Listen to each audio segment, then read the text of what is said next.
Olá pessoal, bom dia. Então nós vamos iniciar a nossa aula com a nossa atividade de hoje, no qual primeiro você precisa assistir esse vídeo. Este vídeo ele vai trazer para você as informações sobre o nosso conteúdo em pauta. Bem, então nesse segundo bimestre nós estamos abordando o processo de independência dos Estados Unidos. Bem, então os Estados Unidos foram uma colônia da Inglaterra, e dentro desse processo no qual os Estados Unidos foram colonizados pela Inglaterra, diferentemente do que aconteceu no Brasil, eles tinham uma certa autonomia econômica para desenvolver as atividades econômicas, diferente do que ocorreu no Brasil. Então, no Brasil, por exemplo, ocorreu um processo exploratório, no qual tudo que era produzido aqui no Brasil era enviado para Portugal. E o Brasil não tinha autonomia para a instalação de processos industriais. Enquanto no século XVIII nós já tínhamos indústria na Inglaterra, já tínhamos indústria espalhada por algumas partes da Europa, aqui no Brasil ainda era um país de estrita relação com o modo de vida camponês, sem nenhuma relação comercial. Então os Estados Unidos, durante o período colonial, eram chamados de 13 colônias, né? Então eles desfrutavam de uma certa autonomia econômica. Mas aí você precisa entender que essas colônias eram subdivididas, né? Então existiam as colônias do norte e as colônias do sul. Cada uma dessas colônias tinha uma certa vocação, né? Então as colônias do norte, elas tinham uma vocação industrial, é como se eles tivessem uma mente mais aberta, né? Então as propriedades eram menores e eles defendiam o desenvolvimento da economia, defendiam que aquela colônia deveria exportar produtos para outras regiões, né? Já as colônias do sul tinham um cunho mais escravista, latifundiário, né? Onde eles tinham na sua mentalidade a defesa pelo fortalecimento do mercado interno. Professor, qual que era a vocação agrícola? Qual que era a vocação que as colônias do sul tinham? Então eles eram importantes plantadores de tabaco, né? Então a principal atividade econômica que as colônias do sul desenvolviam era a plantação de tabaco, né? Vale ressaltar que um dos processos que culminou a crise entre colônia e metrópole foi a chamada Guerra dos 7 Anos. Então a Guerra dos 7 Anos ocorreu entre ingleses e franceses. Vamos relacionar. Hoje na América do Norte nós temos França e temos, Hoje na América do Norte nós temos Canadá e temos Estados Unidos. Então o Canadá foi colonizado pela França. Os Estados Unidos foram colonizados pela Inglaterra. Então nessa relação territorial divergiam-se informações e travou-se a chamada Guerra dos 7 Anos entre França e Inglaterra. Qual o moral da situação? A Inglaterra passou por dificuldades econômicas dentro desse conflito, o que permitiu o desenvolvimento de crise entre colônia e metrópole. Ou seja, a Inglaterra começou a cobrar as chamadas leis intoleráveis. Que leis intoleráveis são essas, professor? Primeiro começa a chamada Lei do Chá. Obrigava as 13 colônias a comprar o chá especificamente da Inglaterra. Tinha também a chamada Lei do Selo. Então, naquele período nós não tínhamos internet, não tínhamos outros meios de transporte. Então, o que acontece? A notícia se dava através de cartas. E as cartas, para serem repassadas de um canto para o outro, deviam ter o selo inglês. E esse selo inglês, é claro, que era uma forma da Inglaterra receber dinheiro, recolher recursos. Então, isso acabou levando um processo de crise, porque todas as cartas que deviam ser enviadas na Inglaterra, nas 13 colônias, deveriam ter o chamado selo da Inglaterra. E teve também a chamada Lei do Açúcar, obrigava as 13 colônias a comprar o açúcar especificamente das colônias inglesas nas chamadas Antilhas. Onde são as Antilhas, professor? São os países da América Central. Bem, então esse processo que a Inglaterra obrigava as 13 colônias a atrelar a sua economia, ou seja, as 13 colônias já não eram mais tão autônomas, né? Elas já não tinham mais tanta liberdade de relações comerciais, porque a Inglaterra determinava a obrigatoriedade da lei do chá, lei do selo e lei do açúcar. E aí isso daí promoveu uma série de conflitos. Entre o mais famoso está a lei do chá de Boston, a festa do chá de Boston. O que foi a festa do chá de Boston? Então, os colonos das 13 colônias, né, das colônias, vestiram-se de índios como uma forma de protesto. Quando o carregamento chegou, né, da Inglaterra, o carregamento cheio de chá, eles invadiram os navios e jogaram todo o carregamento de chá dentro do mar. Ou seja, era uma forma de protesto dizendo: olha, nós não queremos o chá da Inglaterra.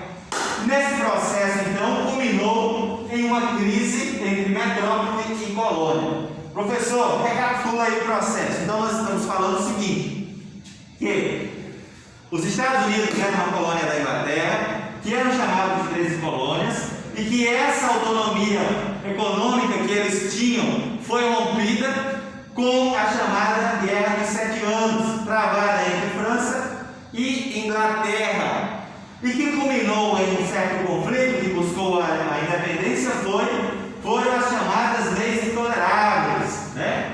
Vale ressaltar também que esse processo de independência dos Estados Unidos foi influenciado pelo pensamento filosófico iluminista. Então, o pensamento iluminista foi muito forte na Europa a partir do século XVIII, a partir do desenvolvimento da indústria, da sociedade industrial. Professor, o que é o iluminismo? Então, o iluminismo era uma corrente que defendia o fim do antigo regime, aquele regime monárquico onde você era atrelado à igreja, onde você era atrelado a um rei. Então, o iluminismo defendia que cada pessoa tem potencialidades, defendia que o poder das pessoas deveriam ser valorizados, da individualidade, né? A valorização individual do ser humano. Então, o iluminismo defendia o pensamento racionalizado. Você não mais faltaria apenas do pensamento teológico, ou seja, você tem Deus, mas além desse processo você tem a sua razão que te dá liberdade para você conquistar as suas coisas, né? A defesa pela liberdade e igualdade. Então, no século XVIII ocorreu a chamada Revolução Francesa. A Revolução Francesa derrubou o regime monárquico e tinha como lemas 3 palavras: igualité, liberté e fraternité.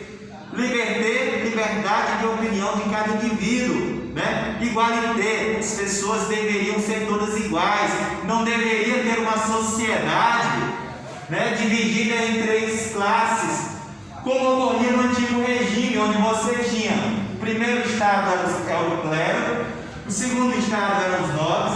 E outra questão: o clero e os nobres não pagavam impostos. E o terceiro estado, que eram os burgueses e os camponeses, eram aqueles que deveriam manter o governo, deveriam pagar impostos, era a sociedade trabalhadora. Vale lembrar o que é burguês, professor? Burguês são os comerciantes, né? Na sua explicação também, você vai entender que o iluminismo foi a corrente que trouxe a busca pela independência na América, né? Então, os Estados Unidos, no ano de 1783, com o apoio da França, conseguiu a sua independência, marcado pela luta dos chamados ideais iluministas. E se em 1783 os Estados Unidos conseguem a sua independência, é claro que esse processo vai respingar aqui no Brasil. Então, os ideais iluministas, eles tiveram influência na chamada Conjuração Baiana. A Conjuração Baiana foi um movimento de origem popular e que defendia a liberdade dos escravos, né? Então foi um movimento que não foi defendido pelas classes elitizadas. Quando que aconteceu isso, professor? Aconteceu durante o primeiro reinado, né? Então o primeiro reinado aconteceu em 1800, já estava em transição entre o segundo reinado, em 1837. Então foi um período que ocorreram certas manifestações dentro da coroa e alguns movimentos que defendiam essa liberdade. Dentre eles foi a Conjuração Baiana. A Conjuração Baiana era defendida por escravos, né, por pessoas de classe mais baixas. Essa revolta também foi conhecida como Revolta dos Alfaiates. Então eram aquelas pessoas que viviam na parte urbana, foram manifestar e defender a libertação dos escravos, né? Outro movimento que ficou muito marcado dentro da nossa história foi a chamada Inconfidência Mineira. Então, Minas Gerais era um importante produtor de ouro do Brasil. Então, Minas Gerais vai ser considerado o maior produtor de ouro durante o século XVIII. Então, esse processo vai fazer com que a coroa portuguesa cobre uma taxa, uma espécie de impostos. Então, é cobrado o chamado quinto. Então, todo o ouro que é retirado das colônias terá uma obrigatoriedade de parte desse ouro ser destinado à coroa portuguesa. E aí, lá no século XVIII, então, com a redução da produção de ouro, mesmo assim a coroa portuguesa continuava cobrando esse ouro. O que acontecia? Aquelas pessoas que não cumprissem com aquela lei, deveriam os soldados da coroa irem até a casa das pessoas, a retirar seus recursos até que conseguissem aquele valor equivalente ao quinto. O que era cobrado também nesse processo, né? Nós tínhamos as pessoas que não conseguissem cumprir com o pagamento desse quinto eram deportadas para colônias na África. Então isso, influenciados pela independência dos Estados Unidos, influenciados pelos ideais iluministas, a elite brasileira em Minas Gerais começou a se organizar para defender, para buscar a independência do Brasil. Então essa independência do Brasil vai ser liderada por Joaquim Xavier, né, o Tiradentes, e o Tiradentes, esse movimento a coroa portuguesa vai ficar sabendo desse movimento antes que ocorra um processo revolucionário, e o seu principal líder, que era o Tiradentes. Por que Tiradentes, professor? Ele era uma pessoa da classe nobre, mas que já não tinha mais recursos, então ele realizava trabalhos como dentista na cidade de Ouro Preto, em Minas Gerais. Então, ele foi um dos que idealizaram essa chamada Inconfidência Mineira. Vale lembrar que na bandeira dos Inconfidentes existia uma frase, né? Liberta esquecerá também, ou seja, liberdade antes que tarde. Então, Tiradentes foi morto, enforcado em praça pública. Foi uma forma que a coroa portuguesa mostrou para aqueles que buscavam essa independência, foi uma forma de amedrontar as pessoas. Então, na verdade, a Inconfidência Mineira nunca saiu do papel, nunca saiu do ideal, mas é marcado pela história como o primeiro movimento que buscava a independência do Brasil. E assim como a Guerra dos 7 Anos, assim como a independência dos Estados Unidos teve influência do iluminismo, a Inconfidência Mineira e a Conjuração Baiana também tiveram influência do iluminismo. Então, o iluminismo foi um pensamento filosófico que serviu para a busca da independência da América. Então, só para finalizar, a Conjuração Baiana foi organizada por camadas populares, população que vivia na parte urbana de Salvador, e eles queriam o fim da libertação dos escravos. E a Inconfidência Mineira foi realizada pela elite mineira, que defendia a independência do Brasil e defendia o fim fim dos impostos cobrados pela coroa portuguesa.